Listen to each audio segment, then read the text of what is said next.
Je vais lire quelques petits morceaux dans l'ensemble, sans expliquer ce que c'est ni à quel moment ça arrive, etc. Ceux qui ont lu verront peut-être à peu près où c'est, ceux qui n'ont pas lu peut-être ne verront rien. Et je prononcerai Saint-Just, puisque c'est la coutume maintenant, mais Saint-Just, c'est très joli aussi. Si on avait eu l'habitude d'entendre Saint-Just quand on était petit en classe d'histoire, je pense que ça aurait été mieux. Peut-être que je dirais Saint-Just d'ailleurs.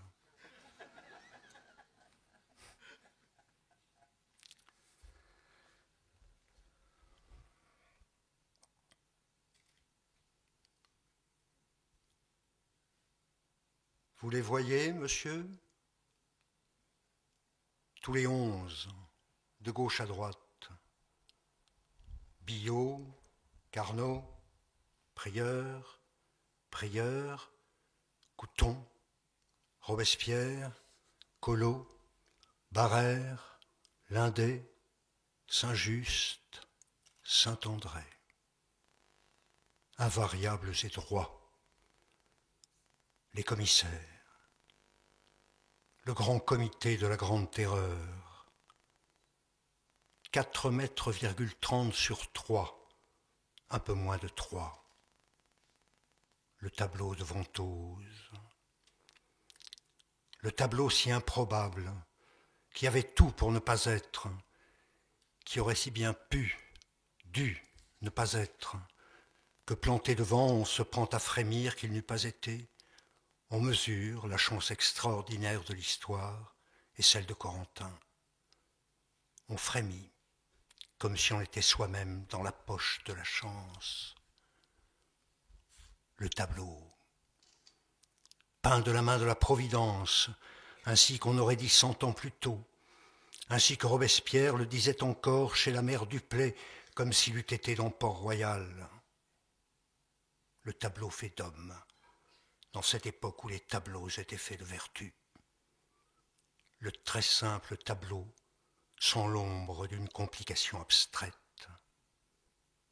Le tableau, que commandèrent sur un coup de tête, et peut-être dans l'ivresse, les enragés de l'hôtel de ville, la commune, les féroces enfants à grande pique, les tribuns limousins, le tableau, dont Robespierre ne voulait à aucun prix, dont les autres ne voulaient guère, dont peut-être 10 sur 11 ne voulaient. Sommes-nous des tyrans pour que nos images soient idolâtrées dans le palais exécré des tyrans, mais qui fut commandé, payé et fait. Parce que Robespierre même craignait l'hôtel de ville. Parce que l'histoire à sa ceinture porte une poche de chance, une bourse spéciale pour la solde des choses impossibles. Vous les voyez? On a du mal à les saisir tous à la fois dans le même regard maintenant, avec ses reflets sur la vitre, derrière quoi on les a mis au Louvre. À l'épreuve des balles, à l'épreuve des souffles des 10 000 hommes de toute la terre qui les voient chaque jour. Mais ils sont là, invariables. C'est 3.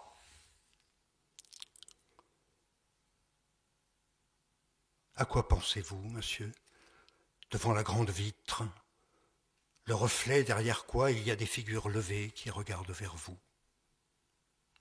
Vous êtes liseur, monsieur. Vous êtes des lumières, vous aussi, à votre façon.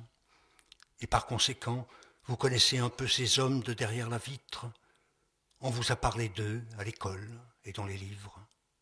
Et d'ailleurs, juste avant d'entrer dans la salle carrée, à l'étage de ce pavillon de flore, où à l'exclusion de tout autre tableau se tient les 11, vous avez médité dans la petite antichambre explicative, avec à ses murs des graphiques, des pense-bêtes, des reproductions, des détails agrandis, des notices biographiques sur les hommes de derrière la vitre. Vous avez lu la très longue tartine sur François-Zélie Corentin, la tartine qui occupe tout le mur de droite en entrant, et dans celle-ci, le petit encadré sur François Corentin de la Marche, son père. Alors peut-être ce que vous pensez, c'est ceci. Il y a derrière la vitre 11 apparences de Corentin de la Marche. 11 fois Corentin de la Marche. 11 fois le père et sa vocation, son alibi. 11 fois la main à plume, l'auteur, mais l'auteur incertain, égaré, limousin. Des rejetons égarés de la littérature une et indivisible, tous, car ils aimaient la gloire, l'idée de la gloire plus que tout, leur présence derrière la vitre en fait foi. Et la pure gloire, en ce temps, vous venez par la littérature, qui était le métier d'homme. Prenez-les une à une, les grandes figures levées, les figures qui eussent bien préféré être invariablement levées à la face de l'histoire en tant qu'auteurs plutôt que commissaires, mais qui sont levées tout de même et flagrantes par ce détour inattendu. Et ils sont surpris peut-être que la gloire leur soit venue par ce biais, surpris que le métier d'homme soit commissaire et non pas auteur.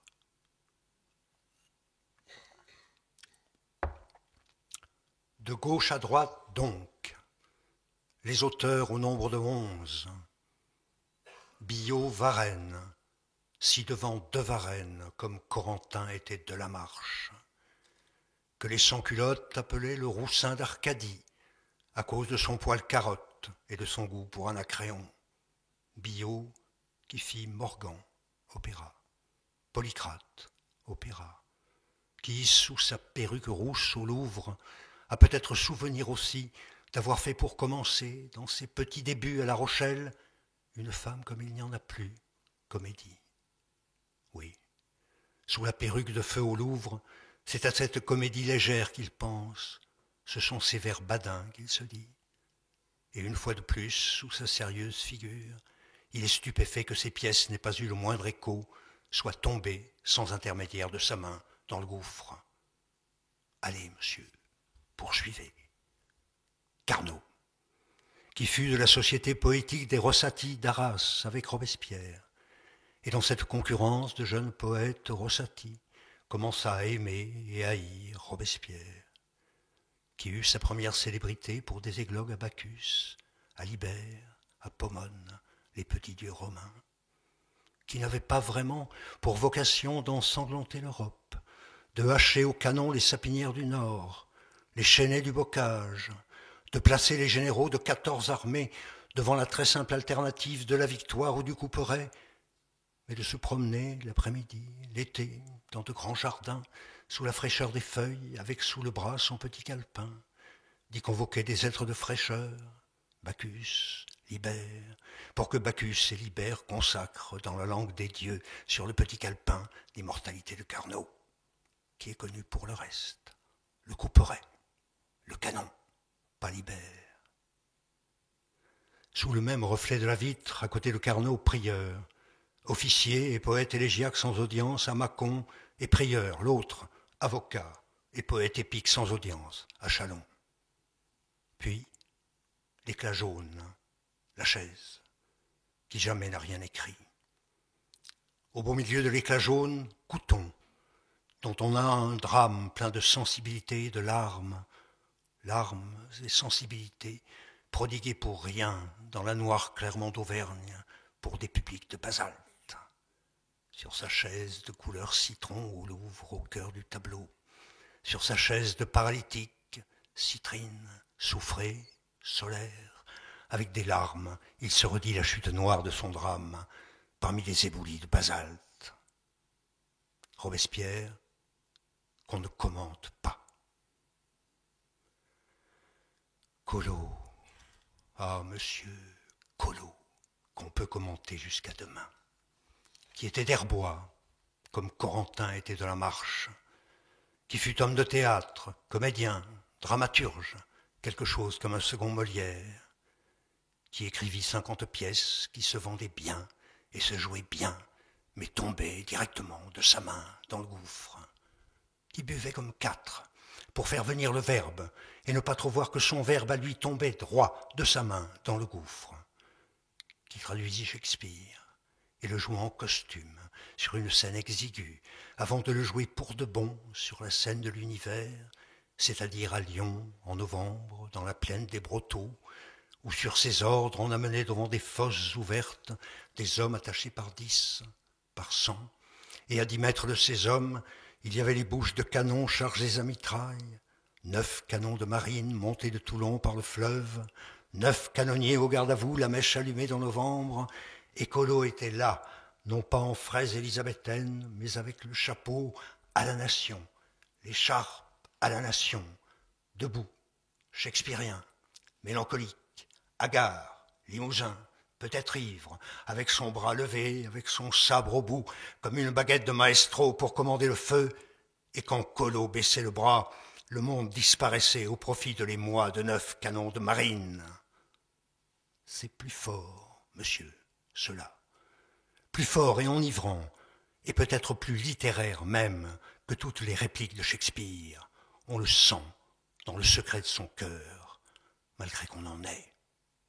Collot, donc, bon shakespearien, comme il le prouva abondamment quand il fit Macbeth dans la plaine des Brotteaux, et qui, assurément, au Louvre, dedans son col ouvert, son habit noir à collet triple, sa chemise blanche à collet double ouvert, et par là-dessus sa capote noire impeccable, comme le manteau de la reine de la nuit dans Mozart, pense pour l'éternité à ce grand premier rôle. Et les autres, pour en finir. Barère. Du temps qu'il était Barère de Vieuzac, comme Corentin le Père était de la Marche, il fit un éloge de Louis XII, qui était peut-être l'œuvre de sa vie, et qui fut couronné d'un épi aux Jeux floraux de Toulouse, c'est-à-dire un prix de consolation, un accessite. Vous imaginez cela, monsieur, un accessite pour l'œuvre de sa vie. Il s'occupait des arts au comité, et quelqu'un lui donna le nom merveilleux d'Anacréon de la guillotine. L'un des, il eut une correspondance littéraire. Saint-Just, il fit Organ, poème de 1000 vers, à 18 ans, un Rimbaud à la Nation. Et Saint-André, Jambon Saint-André, dont je ne me souviens d'aucune ambition littéraire, car il faut bien que l'exception confirme la règle.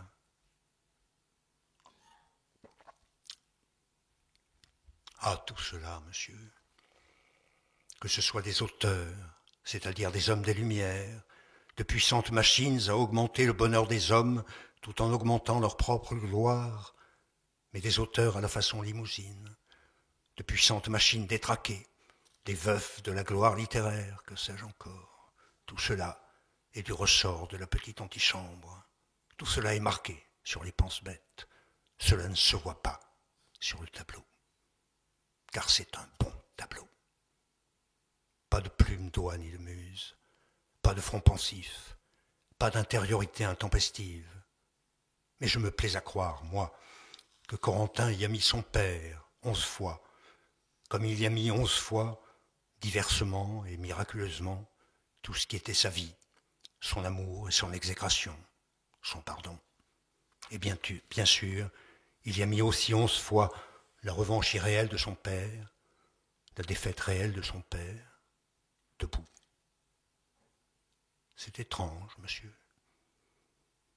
Il a mis la figure de son père sous la forme des 11 tueurs du roi, du père de la nation, des 11 parricides, comme on appelait alors les tueurs de rois. Voyez, comme les reflets changent sur la vitre quand on se déplace un peu. Comme je vois clairement l'habit noir de Couton, soudain, sur sa chaise d'Horacide. Non, pas de l'or, du soufre. L'or est pour Saint-Just. Et si je fais 2 pas, quel luxe sur les franges espagnoles de l'écharpe aux 3 couleurs du représentant Saint-André à l'autre bout. 2 pas encore et tout est sombre. Que regarde-t-il là-dessous, monsieur? Quelle revanche, quelle défaite.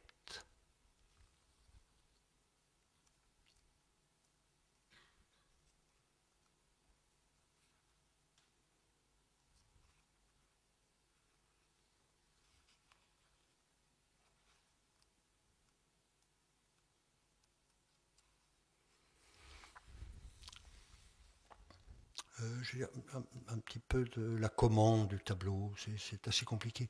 Je vais en couper. Il faut savoir simplement que ce tableau est commandé au peintre. On le fait venir la nuit dans une église désaffectée à l'époque, qui est le siège d'une section parisienne. Et ce qui est important, c'est que cette église désaffectée est transformée en écurie et qu'il y a quelques chevaux dans cette écurie, qu'on entend vaguement de la sacristie, où est le siège de la section dans lequel Corentin attend les Jacobins, quelques Jacobins, en compagnie de quelques sans-culottes.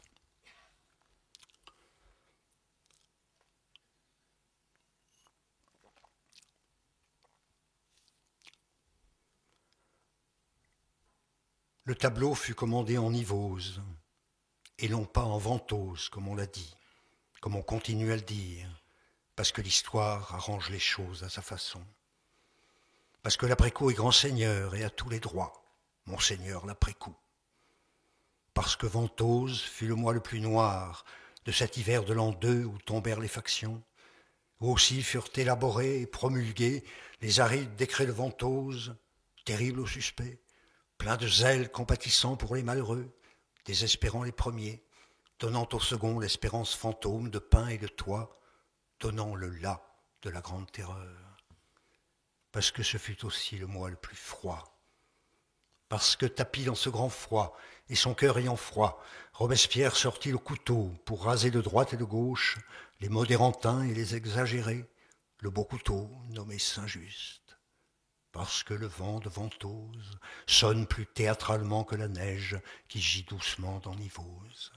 Parce qu'il n'y a pas de neige dans le tableau, mais comme un effet de grand vent, quoiqu'il n'y ait pas de vent non plus.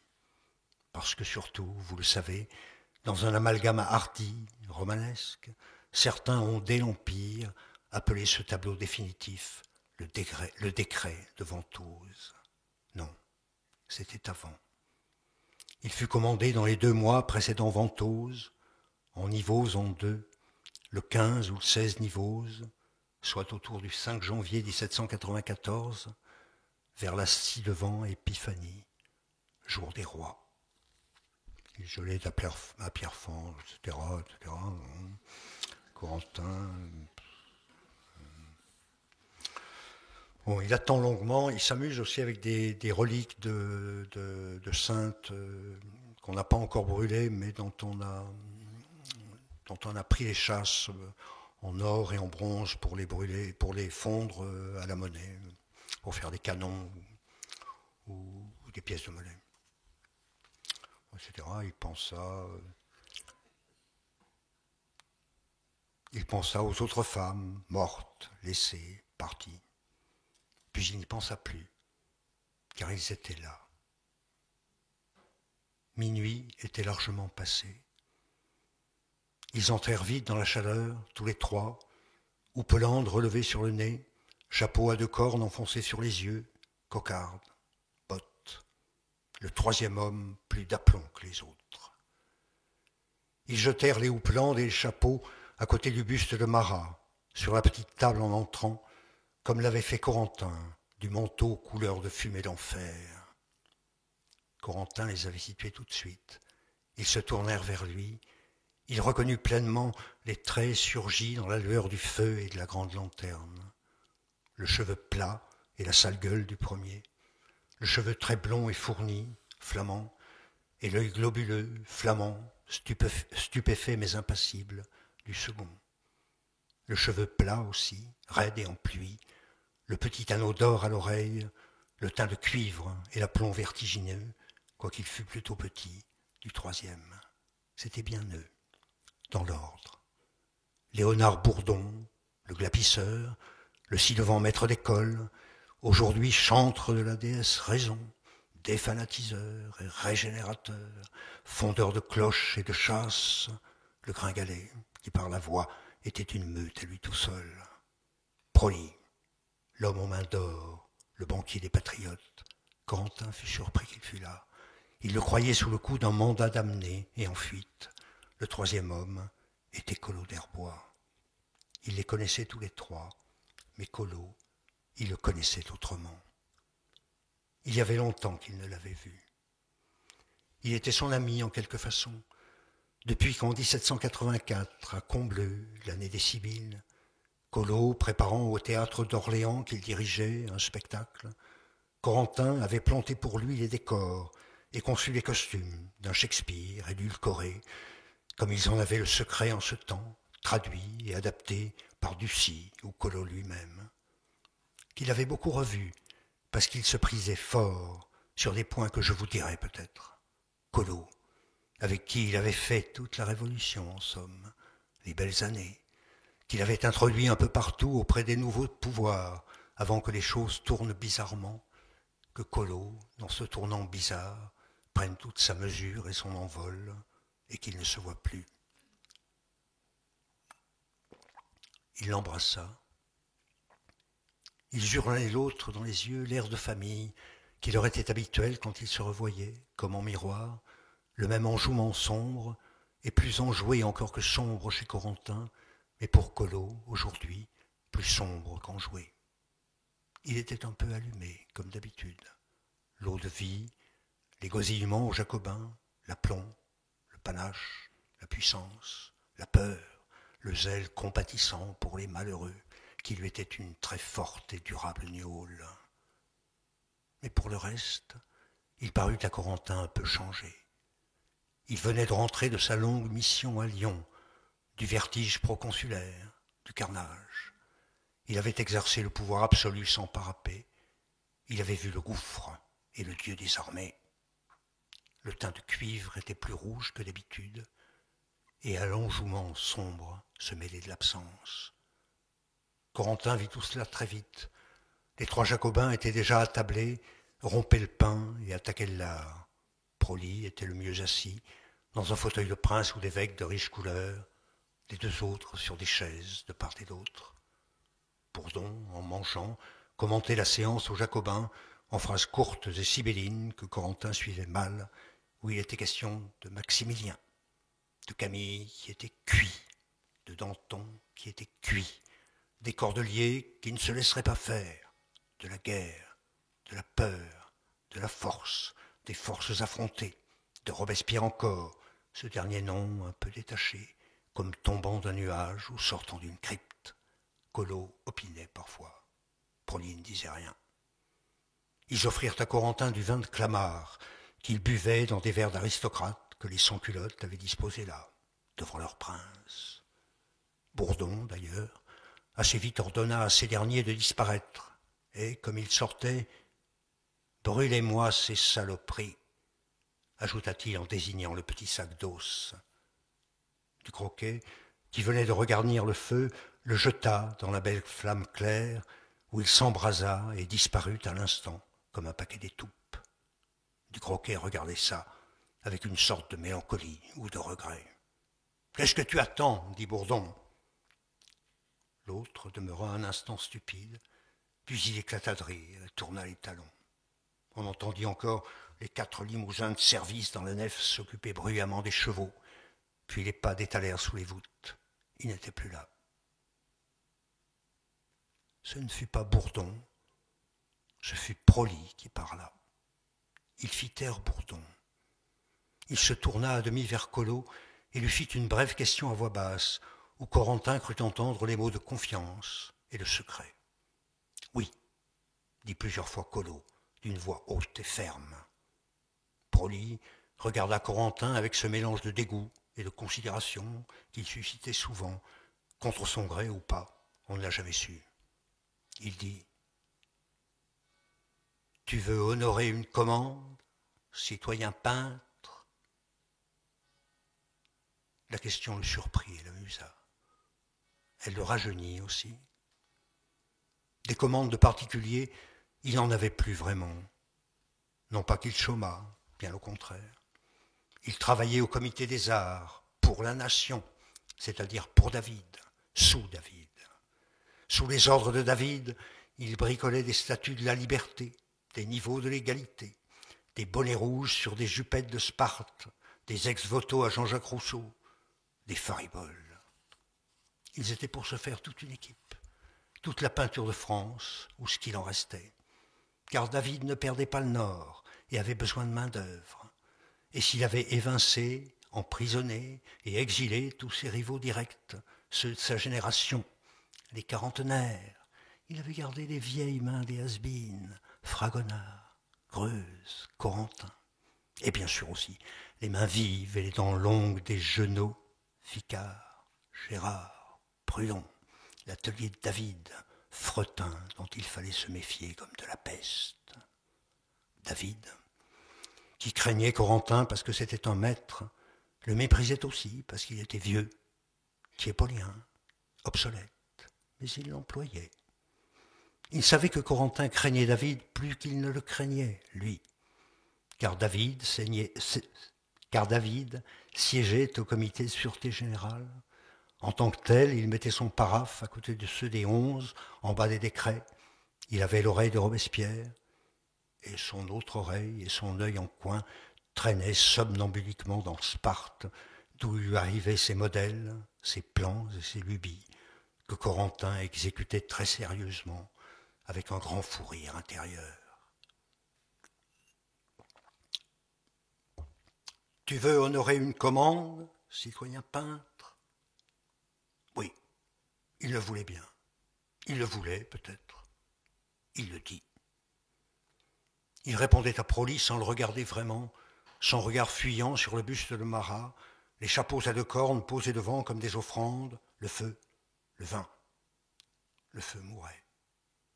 Proli, en proie à quelque chose de plus fort que l'agacement et le dégoût que lui inspirait Corentin, le regardait avec une intensité froide. Bourdon, Nicolo ne pipait, mais portait sur lui le même regard intense. Corentin dit, non pas à Proli, mais au buste de Marat ou au feu, que son accord dépendait de trois choses. Si c'était dans ses cordes, de la hauteur des gages et de la date d'échéance. Proli répondit, sans que l'œil flamand perdît rien de sa stupeur intense, qu'en ce qui touchait la date de livraison, c'était pour hier ou demain, enfin au plus vite, jour plutôt que semaine. Il sortit, on ne savait d'où, un sac, l'ouvrit et le renversa sur la table, un peu au-delà des assiettes vides, là où étaient tout à l'heure les reliques. En ruisselèrent des pièces d'or, des piastres de Hollande, des portugaises, des écus à l'effigie de Louis, dans les 300 à vue d'œil, à une époque où il n'y avait plus d'or en France. Ce n'était là, dit Proli, que le premier acompte pour le tableau, il en recevrait le double à l'échéance. Corentin se dit que c'était presque aussi bien payé que la grande commande de Marigny pour le grand hall à Louvciennes au temps de Maman Putain, Jeanne Antoinette de Pompadour. L'enjouement sombre s'épanouit. Les gages étaient royaux, les délais courts, mais dans ce temps où il peignait très vite, Corentin se sentait tout prêt à expédier en 2 jours quelque mégère fraternité ou égalité. Et que dois-je peindre, dit-il. Cette fois, il regarda Proli franchement, comme si Proli était un laquais. Proli le regardait de même. Celui-ci lâcha d'une voix futée et aiguisée, qui ressembla un instant à celle de Robespierre. Tu sais peindre les dieux et les héros, citoyen peintre. C'est une assemblée de héros que nous te demandons. Peins-les comme des dieux ou des monstres, ou même comme des hommes, si le cœur t'en dit. Peins le grand comité de l'an 2, le comité de salut public, faisant ce que tu veux, des saints, des tyrans, des larrons, des princes, mais mets-les tous ensemble, en bonne séance fraternelle, comme des frères. Il y eut un silence.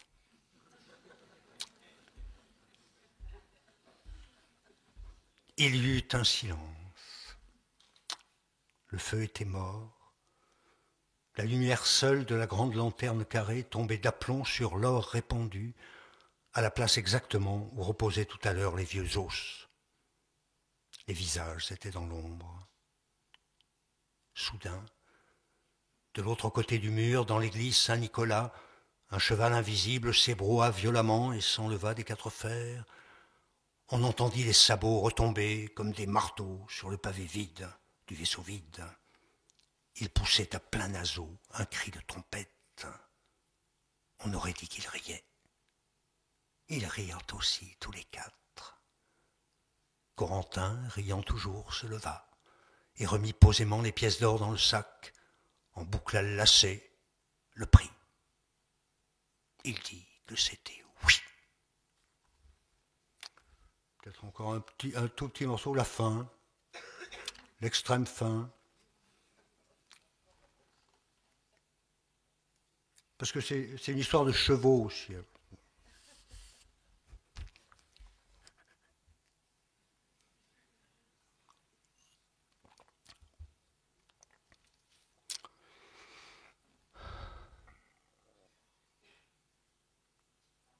Voyez comme il change quand on se déplace vers la gauche. Je vois presque la sainte table sous la main appuyée de prieur. Et devant Couton, n'est-ce pas le verre de vin? Non, ce doit être le rouge et le bleu du plumet du chapeau de prieur. Mais pas de cloche, ni de chevaux. Non, sans doute, pas de chevaux. Et pourtant, voyez bien les 11 têtes pâles, l'une après l'autre alignées, détachées, jaillies nues de son amas de soie, de feutre, de drap.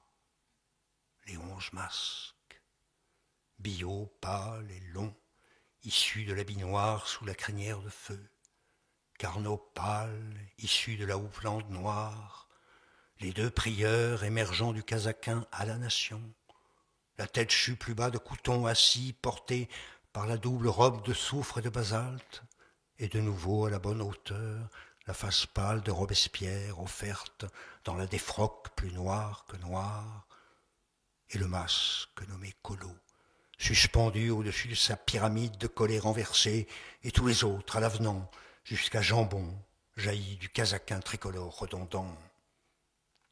Ces têtes esselées et perchées vous font penser à quelque chose de plus ancien et de moins hasardeux que des têtes coupées au bout d'une pique, comme on l'a trop dit. Et encore, si comme je vous le conseille, vous vous écartez du tableau, si vous lui tournez résolument le dos, si vous revenez carrément sur vos pas, si vous sortez de la pièce et faites quelques pas dans la galerie du bord de l'eau, et de nouveau faites volte-face, de nouveau par artifice pénétrez dans la grande salle où à l'exclusion de tout autre tableau se tient les 11. Si vous vous arrêtez alors sur le seuil et regardez les 11 comme si vous les voyiez pour la première fois, alors oui, vous savez presque à quoi cela vous fait penser. Et si par ailleurs il vous arrive, quand vous n'êtes pas au Louvre, de monter à cheval, de pratiquer pour mémoire cette très ancienne et obsolète occupation des hommes, ou simplement de fréquenter les lieux où se tiennent dans leur repos plein d'effroi les chevaux de monte.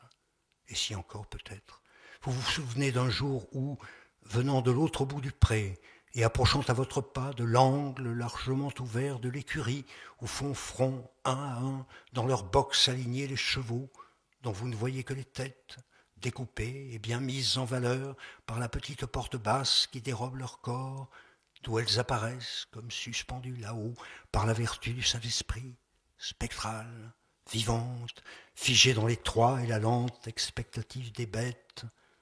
Alors peut-être, vous vous dites que Michelet dans son rêve ne s'est pas trompé tout à fait, et qu'il y a là au Louvre 11 formes semblables à des chevaux, 11 créatures d'effroi et d'emportement. Comme en ont sculpté les Assyriens de Ninive, dans les chasses équestres où le roi tue des lions. Comme elles galopent vers les damnés que nous sommes, 7 fois et sous 7 formes de chevaux, dans l'Apocalypse de Jean. Comme Cabré sous Niccolò da Tolentino, le condottiere de la nuit, dans Uccello. Comme Cabré de même sous les Philippe de France et les Louis de France, les 32 Capets, plus tard sous Bonaparte. Tels que les apintes Géricault, dans la sarabande des trains d'artillerie explosant en chaîne, terrifiés par l'odeur de la poudre et celle de la mort, mais comme sans effroi, chargeant. Et puisque nous y sommes, vous et moi, c'est soudain devant n'importe quelle bête divine que nous nous tenons ici, pas seulement les chevaux, mais toutes, les bêtes cornues, les bêtes qui aboient, les autres bêtes rugissantes qui, se retournant soudain, bondissent sur le roi dans les chasses de Ninive, les grandes menaces frontales qui nous ressemblent et ne sont pas nous, celles qu'on a peintes au commencement de tout, avant l'Assyrie et Saint-Jean, avant l'invention de la charrerie et de la cavalerie, bien avant Corentin et le pauvre Jéricho, au temps des grandes chasses, au temps des gibiers idolâtrés et redoutés, divins, tyranniques, sur les murs profonds des cavernes. C'est Lascaux, monsieur. Les forces, les puissances, les commissaires. Et les puissances, dans la langue de Michelet, s'appellent l'histoire. Voilà. C'est un peu